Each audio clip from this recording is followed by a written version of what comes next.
Hey guys, Mark from We Travel Alone back for another video. Actually, I might make a part 2 video of what it costs to be a blogger. We touched base on this in a few videos ago about what it costs you to host a blog, what it costs you for themes, what it costs you for plugins and programs to help you be successful as a blogger. Well, today's cost is what it actually costs you to go places to be a blogger. This is where the real cost comes in. So, for example, next month, because it's starting to cool down here in Australia, Beck and I are going to go to Bali for maybe 8 days, which coincides with our website, Things to Do in Sanua. So we're planning a trip to Bali to help create some content, and I need something to write off on tax because it's nearly tax time. So a holiday is a good option, especially when it's all tax deductible. So this is where the real cost of blogging comes in, especially if you have a travel blog and it's not about, say, a destination that's close to where you live. So we have a blog about Bali, which is 6 hours.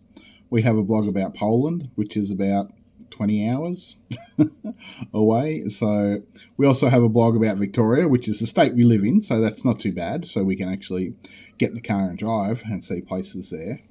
And we have a general travel blog about the world. So literally all of it requires us to travel. And traveling from Australia is not cheap because we're at the bottom of the world, literally. So we have to get in a plane and we have to fly everywhere. So then we have to have airfares, we have to have accommodation, we have to have travel insurance, we have to have visas, we have to have airport parking.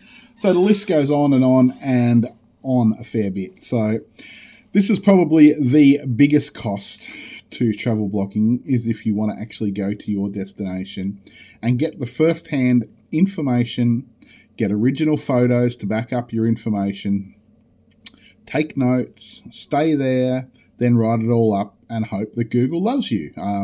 Google doesn't love many people at the moment, but that is a whole other story. So this is where the real expenditure obviously comes in to travel blogging, is the cost to get you places. So if you're smart, you'd actually start what's called a niche site, so just about one small area or one small city. At the moment, we're contemplating starting another website on that, maybe one about Lakes Entrance.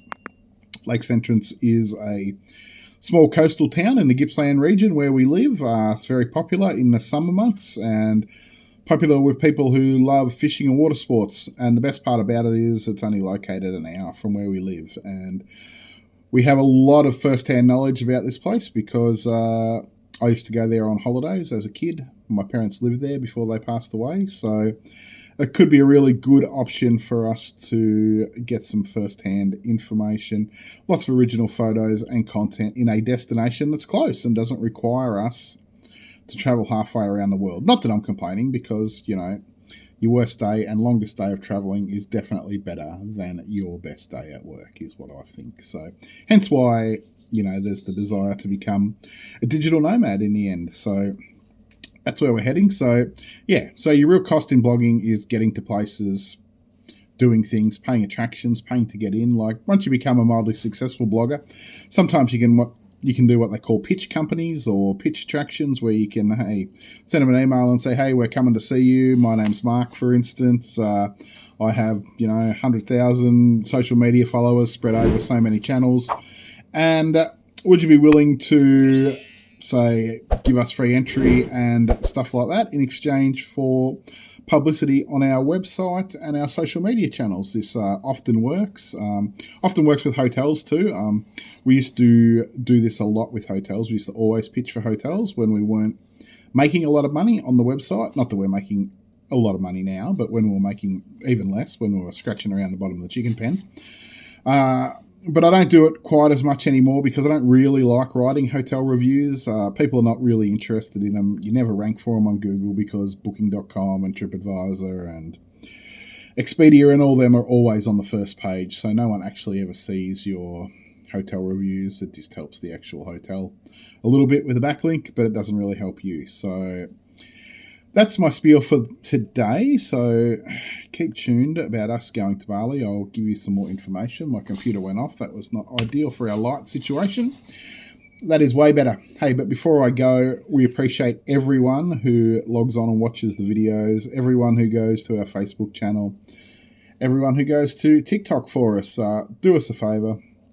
Please like everything, even leave a comment. That helps it spread out further, because what happens is if you like it, and then it'll share it to the people on your lists, and then if they like it, it'll share it to their lists, and then we'll get more and more visitors coming and more people following us on We Travel Alone, which is what we want. So don't forget, if you haven't done so, subscribe to this YouTube channel, follow us on Facebook and TikTok, and that would be fantastic.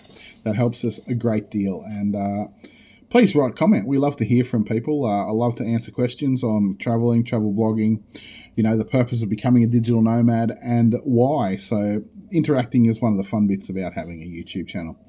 So for now, guys, I'm going to log off. As you can see, I'm here in a coat because things are starting to get a bit cold in Australia. Winter's starting to come along, so prime time to go to Bali for some sun. See you later.